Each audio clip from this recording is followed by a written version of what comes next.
Today is Monday of the fourth week of Easter, and in the Gospel, we hear Jesus comparing himself to a shepherd who minds his sheep. Now, I want us to pay very close attention to what he says. The sheep follow the shepherd because they recognize his voice, and they will not follow a stranger because they do not recognize the voice of strangers. Now, I'd like to pose a difficult question to all of you. Whose voice is familiar to you? Is it the voice of the world?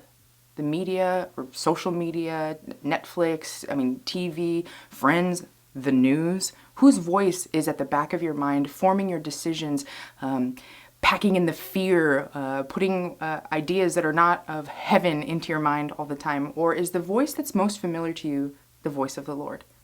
Now, this is a tremendous challenge because everywhere you turn, every time you turn on the car, every time you get into the house, every time you have a conversation with someone or go anywhere, there's so much noise. And I don't mean the noise even in our own in our own minds. That's plentiful as it is. There's actual noise everywhere. And so we have to make it a point.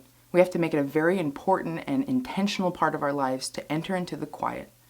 I know so many young people that I work with are terrified to be in silence with their own thoughts because they're riddled with anxiety. How do you think those thoughts are healed? How do you think we begin to recognize the voice of our good shepherd? It's in silence. Because Jesus is very, very gentle. He says that to us. He says, I am meek and humble of heart. He's not going to shout and scream and kick. The evil one will. The evil one is the thief that Jesus refers to in the gospel today, and he will steal, slaughter, and destroy. And do we not see evidence of that everywhere we turn in this world today? Jesus says he came so that he might give us life and so that we might have it more abundantly. How much clearer could this be? Don't you want a life of abundance? Don't you want a life of joy? Any pleasure that you experience here on earth is just a tiny, minuscule foretaste of the eternal ecstasy that we'll experience when we are finally where we're meant to be, where we were designed to be, which is in communion with the Most Holy Trinity. God bless you.